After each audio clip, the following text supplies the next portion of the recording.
Sarap talaga ng amoy ng basang damo. Mahamog na damo. Okay, welcome to another video. Di sa mga ba't ba ako nag-i-intro ulit? Sige, hati-hati natin itong video to. Okay, dapat pala sa nakakatakot na lugar natin to dinidiscuss ang topic na to. Pag-usapan natin ang tikbalang. Yeah. Eto, bear with me. May connection to sa pagmumotor. Huwag kayong mag-alala. Iko-connect ko to sa pagmumotor, okay? So pakinggan nyo muna yung kwento ko. Tikbalang. Nung bata ako, ayan, 1980s. Sinasabihan ako, ito no, mga 1980 yeah, tama, 1981, 1982 hanggang 1983. Yan. Nasa Mindoro ako nun. Doon ako lumaki ng hanggang 5 years old. Palagi akong sinasabihan ng aking mga tita at mga tito na matulog daw ako sa tanghali, dahil kapag daw hindi ako natulog sa tanghali, darating ang tikbalang at ako ay kakainin. Hindi naman sa pagmamalaki, pero matalino ako nung bata. Nung bata lang ha.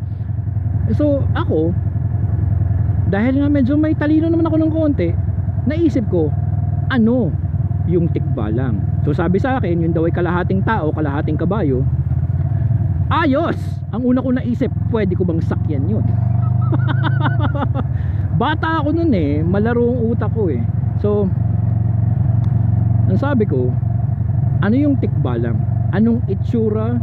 Anong pakiramdam? Anong tunog na ginagawa ng tikbalang? So naging curious ako sa tikbalang. So ang ginawa ko, natuto akong magtulog-tulugan. Kasi sabi sa akin eh, kapag hindi ako natulog, kakainin ako ng tikbalang. So hindi talaga ako natulog. Yun nga lang, syempre pinapagalitan ako. Kaya ang ginawa ko, kung wari, natutulog ako. So nung bata ako, natuto akong magsinungaling nang dahil dun. Natuto ako na, uy, nakakalusot naman pala ang pagsisinungaling. So nagtutulog-tulugan ako dahil ine-eksperimento ko kung nasaan yung tikbalang, kung kailan siya darating, saan siya manggagaling, anong oras siya darating, papaano niya ako kakainin, buo, pira-piraso, o ano, papaano niya, kakagatin ba niya ako, may kutsara, tinidor ba? Hindi, ito, hindi seryoso, ito talaga iniisip ko nung bata ako ha. Ang sakit ng pako, puta. So talagang sa kagustuhan kong mapatunayan yung sinasabi nilang tikbalang, hindi ako natutulog. Eto kamo ang nangyari.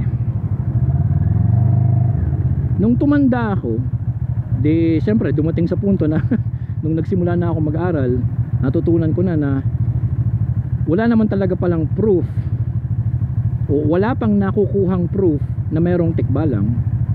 Wala pang documented proof na mayroong tikbalang.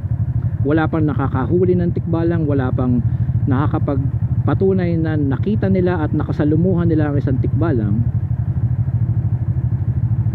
And then natutunan ko din na kaya pala beneficial na matulog sa tanghali is para makapag rest and recover yung katawan, para matulungan yung aking paglaki. So yung palang pagtulog sa tanghali nung bata ako, yun pala naman eh, yun ang pala naman, nakakabuti naman pala yun. Hindi naman pala siya masama. Tapos yung tikbalang, hindi naman pala siya tunay. So sumama ang loob ko, dahil lumaki ako. Alam mo, 5 taon ng buhay ko ang nasayang na naniniwala ako sa tikbalang.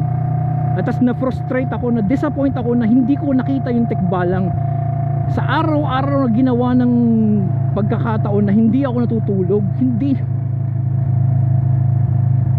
So lumaki ako sa ganong yung emosyon na para akong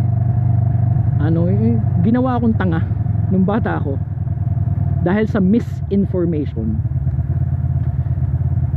Kung tutuusin, sabi ko, kung sinabi siguro sa akin ng mga nag-aalaga sa akin noon na O tutoy, matulog ka sa tanghali para nakakapagpahinga yung katawan mo, para ikaw ay nagkakaroon ng lakas, para lumalaki yung mga muscles mo, yung buto mo, para nagiging mas masigla kang bata. Pagising mo, pag naglaro ka, mas malakas ka na, mas mabilis ka na, mas maliksi ka na.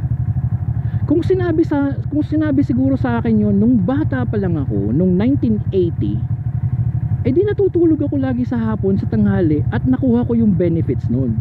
Eh hindi eh.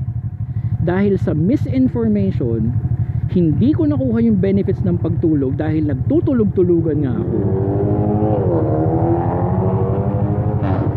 Oh yeah! Natuto akong magsinungaling, natuto akong natuto akong gumawa ng kalokohan. Tapos naniwala ako sa isang bagay na hindi naman pala dapat paniwalaan. Na-frustrate ako dahil wala naman palang tikbalang ang lintik na yan.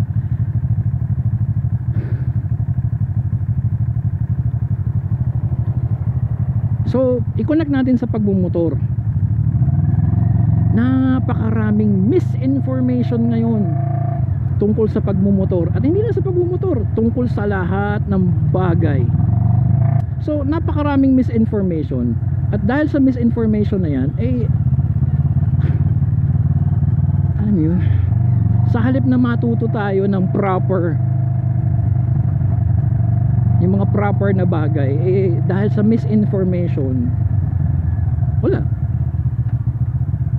mas nagiging detrimental sa development natin yung mga naririnig natin sa social media, nakikita natin sa mga websites, naririnig natin sa mga kung ano-anong podcast or kung ano pa man na wala namang talagang scientific proof or walang scientific basis. Misinformation nga, maling impormasyon, word of mouth, nakasanayan, naging tradisyon, wala naman naging basehan, so yun ang connection nun. Ang istorya ng tikbalang at kung paano ito iko-connecta sa ating pagmumotor. Labanan natin ang misinformation. Yun ang gusto kong labanan. Yun ang mission ko dito sa YouTube channel ko na Man Cannot Ride. Ang sana makatulong ako para mabawasan yung misinformation. Kasi sa tingin ko, kung mababawasan natin yung kung maaalis natin ang misinformation sa larangan ng pagmumotor, we will become better, safer riders.